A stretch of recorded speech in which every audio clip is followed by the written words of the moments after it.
All right, let's talk about what is, let's be honest, one of the most famously tricky books ever written. James Joyce's Finnegans Wake. It can feel like climbing a mountain, but today we're going to look at one single, really weird image that acts like a key to unlock the whole thing. And it all starts with a hen on a battlefield. So, welcome. This is the episode 4 summary of the Reading Finnegans Wake in 200 Sessions podcast, where they do the incredible work of analyzing this book just 3 pages at a time. If you get anything out of this, please do us a favor, hit that like button, subscribe, and drop a comment to show your support. And seriously, for a much deeper dive, you've got to listen to the full podcast and check out the finneganswakenotes.com website. It's got these amazing, super detailed, line-by-line notes. Okay, so Joyce just throws us right into this puzzle. One minute we're in a stuffy old museum, and the next we're out on this windy, ancient battlefield. And there, picking through all the junk, is this creature he calls a gnarlybird. So what in the world is it doing there? To figure that out, we have to get a feel for the place. We've left that museum setting from the earlier pages, and now we're outside. But this isn't some peaceful field. This is a battlefield, right after the fighting had stopped. Just picture this scene. It's quiet, the battle is finally over, kind of like Armistice Day. Some big-shot emperor figure, who Joyce calls Willingdon, has been knocked off his horse, and here's the weird part. The usual birds you'd expect, like crows, they're gone. Instead, there's just this one little, timid hen. And we learn she's terrified of loud noises, so she's only come out now that everything's quiet, just pecking at all the stuff left behind. So, what is she actually finding? What's she putting in her sack? Well, it's not what you'd think. Joyce gives us this incredible musical list of things.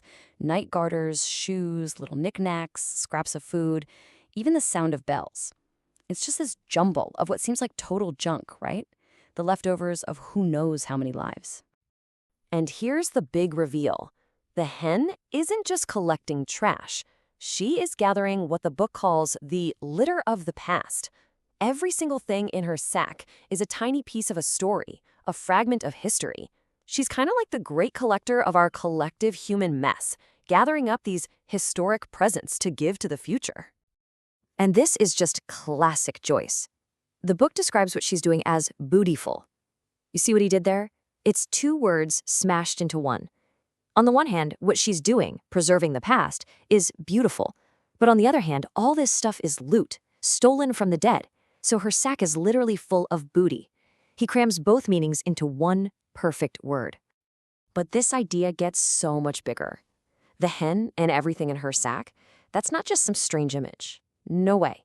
It's actually a blueprint for how the entire book is built. Because what she's collecting isn't random at all. She's finding patterns, archetypes.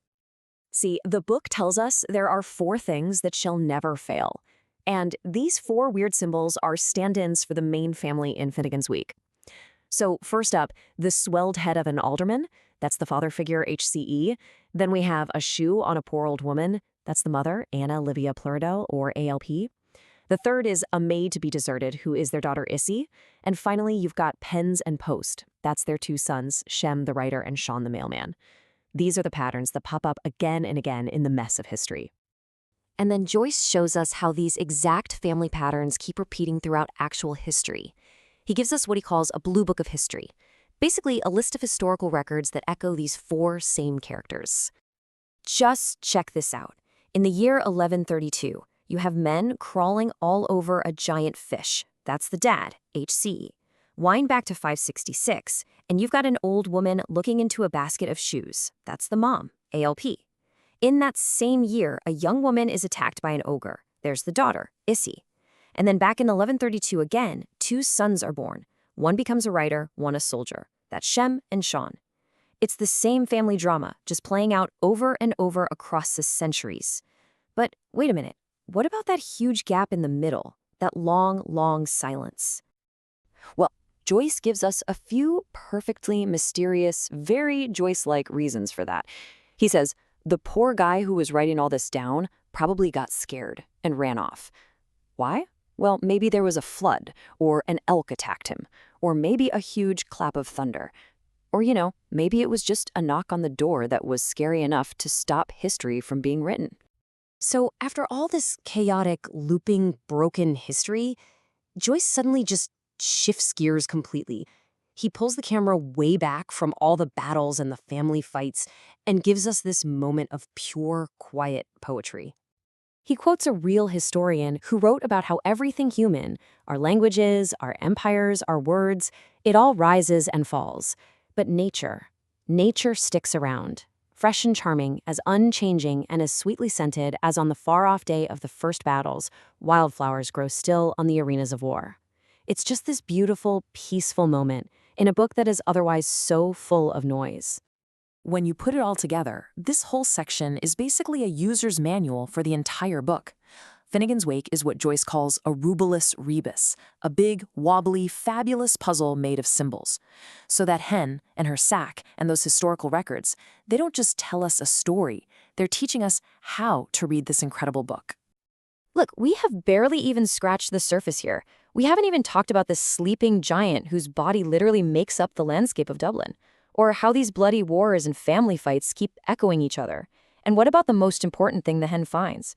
What is the secret of the letters she digs up from that battlefield? For all of that, you have to dive deeper.